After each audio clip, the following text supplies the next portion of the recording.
Now that we know how a turbine determines pitch angle, let's do a super quick review of closed-loop control as applied to electric pitch systems.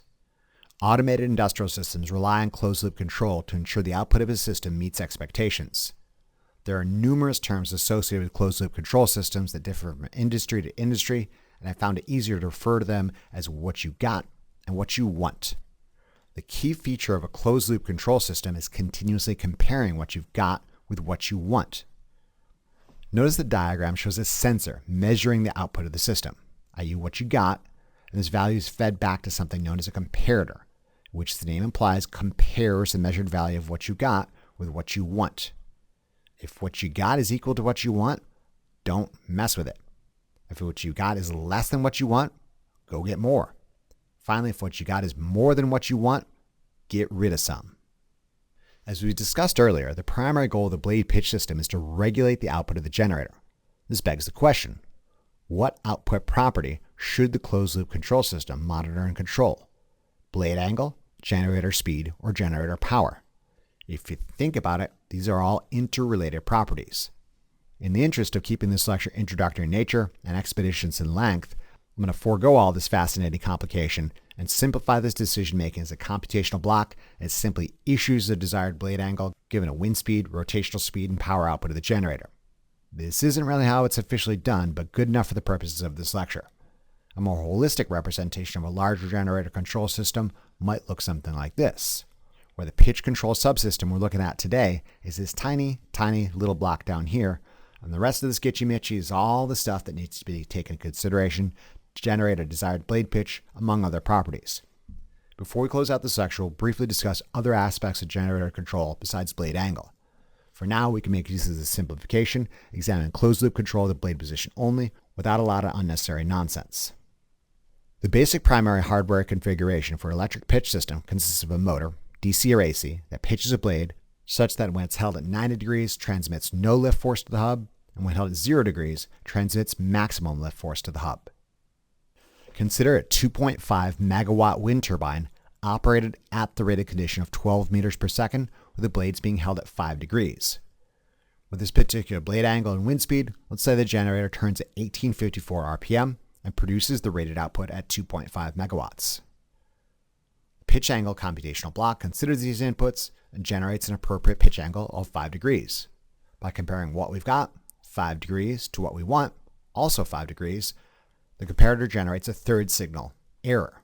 In this case, when what we've got equals what we want, the error is 0. With 0 error, the controller doesn't need to adjust the blade angle, and the generator keeps turning at 1854 RPM and producing 2.5 megawatts. If, however, the wind speed ramps up to 16 meters per second, and at the present pitch angle of 5 degrees, let's say the generator speeds up to 1890 RPM. Given generators operate at peak efficiency inside a given range, 1890 might be outside that sweet spot. Let's say the generator output drops to 2.1 megawatts. The pitch angle computational block considers these conditions and generates a more appropriate pitch angle of 15 degrees. By comparing what we got, 5 degrees, to what we want, 15 degrees, our error signal is positive 10 degrees. Note the sign. What we've got is 10 under what we want, and the error signal transmitted to the controller is telling the controller to get 10 degrees more. The controller issues a command to the motor to disengage the friction brake and rotate in the counterclockwise direction. Once the incremental rotary encoder measuring blade angle hits the desired 15 degrees, we're back to a condition where what we've got is equal to what we want, i.e. 0 error. The control system de-energizes the motor and applies the friction brake and holds the blades at 15 degrees. Given this wind speed and blade angle, the generator speed and output stabilizes around the sweet spot of 1854 RPM and 2.5 megawatts output. Conversely, in the event the wind speed drops, in this case to 14 meters per second, and at the present pitch angle of 15 degrees, let's say the generator speed slows down to 1830 RPM and the output drops to 2.3 megawatts. The pitch angle computational block considers these conditions and generates a more appropriate pitch angle of 10 degrees. By comparing what we've got, 15 degrees, to what we want, 10 degrees, our error signal is negative 5. Note the sign. What we've got is 5 degrees over what we want, and the error signal transmitted to the controller is telling the controller to get rid of 5 degrees. The controller issues a command to the motor to disengage the friction brake and rotate in the clockwise direction. Once the incremental rotary encoder measuring blade angle hits the desired 10 degrees, we're back to a condition where what we've got is equal to what we want, with zero error. The control system de-energizes the motor and applies the friction brake and holds the blades at 10 degrees. Given this wind speed and blade angle, the generator speed and output stabilizes around the sweet spot of 1854 RPM and 2.5 megawatts output. Of course, this automated adjustment does not happen instantaneously, and there is some rise, fall, and settling time and over and undershoot that can be accounted for with some not so trivial math. Additionally, note the variable speed nature of the pitch motors allow for variable rates of transition from one blade angle to the next. Some larger positional adjustments during gusty wind conditions or emergency conditions, which we've yet to discuss, might necessitate rapid actuator movement, thus full speed transitions, whereas minor angular changes during slowly changing wind conditions might necessitate less rapid actuator response, thus reduced speed. We'll explore closed-loop control in greater detail in later lectures. For now, this should be sufficient for the purposes of this lecture. All right, now that we've taken a quick look at the primary motor actuators, pilot level control elements, and discussed closed-loop control, let's take a quick look at the backup system for an electrically pitched wind turbine and call it a day. In addition to adjusting blade pitch in response to different wind conditions in real time, the pitch system needs to quickly respond to unexpected power loss or emergency conditions and safely aerodynamically brake the rotor to de-energize the turbine. For this reason, electrically pitched turbines use batteries, a peripheral energy storage component we examine extensively in the batteries playlist, available at the Big Bad Tech channel, to allow the pitch mechanisms to conduct an orderly shutdown in a given period of time. In ordinary operation, a grid connection not only provides electrical power to the pitch motors, but also to an uninterruptible power supply, or UPS, in the hub through a slip ring, linking it to the stationary nacelle. While in normal operation, the purpose of the UPS is to simply act as a battery charger and monitor and maintain the state of the charge of batteries.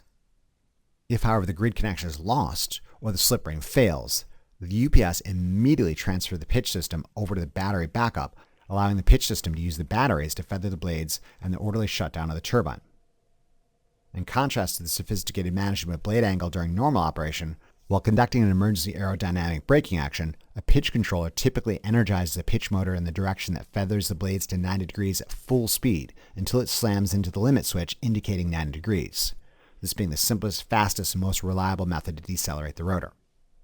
Since batteries are finicky beasts, to say the least, while in regular operation and during idle conditions, the UPS additionally continually monitors the state of charge and can preemptively indicate an error that might prevent the emergency system from responding in a timely or effective fashion.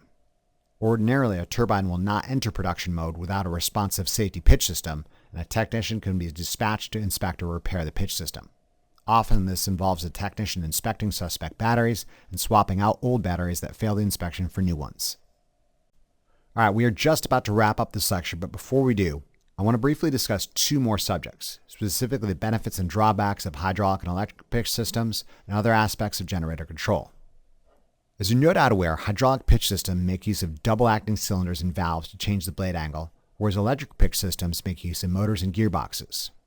This choice of actuators influences the choice of emergency backup power.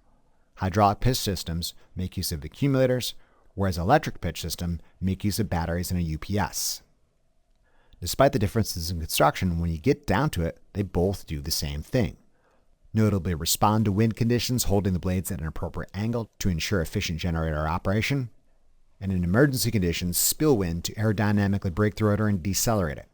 So why are there two different types of systems if they both do the same thing? Like most things, it comes down to money. Hydraulically pitched systems have a reputation for being dirty beasts, necessitating continual maintenance, however, have a much lower initial cost. Electrically pitched systems, in contrast, have a much higher initial cost, however run relatively cleaner and don't necessitate nearly as much maintenance. In summary, you are going to pay money one way or the other, either upfront with an expensive electrically pitched system that doesn't require much maintenance, or over time with an inexpensive hydraulically pitched system that requires continual maintenance. All right, last but not least, I need to remind you that pitch management is an important, but definitely not the only player in the game of generator control. I'll remind you of the diagram I showed you earlier, where pitch control is just one of many computational blocks, all influencing the power output of the generator. You recall, a large number of wind turbines make use of doubly fed induction generation, which we examine in fascinating detail in the DFIG lecture, available at the Big Bad Tech channel.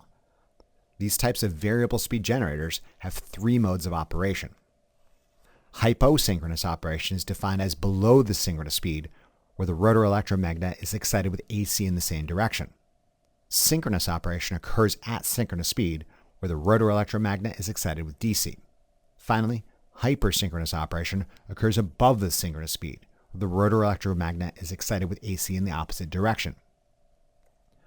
This ultimately amounts to something very similar to synchronous generation, only it occurs at variable speed. This means a wind turbine employing a doubly fed induction generator and pitch control has not one but two options available when it experiences a change in wind speed. One, pitch the blades to shed or capture more wind, or two, speed up or slow down the rotor electromagnet to maintain synchronicity. Depending upon the degree of change in wind speed, one option might be more preferable or responsive than another. Additionally, both methods can be applied simultaneously or in close succession, all in an effort to keep not only power output at a maximum, but also minimize sudden changes in torque and mechanical wear. Beyond managing power output magnitude, other computational blocks of a doubly fed induction generator can step up or step down excitation current to meet reactive power requirements imposed by the wind farm SCADA system. This is to suggest that many things are happening at once, and changing the angle of the blades is just one part of a larger system. Hopefully, after watching this lecture in its entirety and taking meticulous notes, you now understand the large role that small part plays, especially in times of emergency when a rotor needs to be rapidly decelerated. Alright, that's all I got for you today. In conclusion, this lecture examined wind turbine electric pitch systems.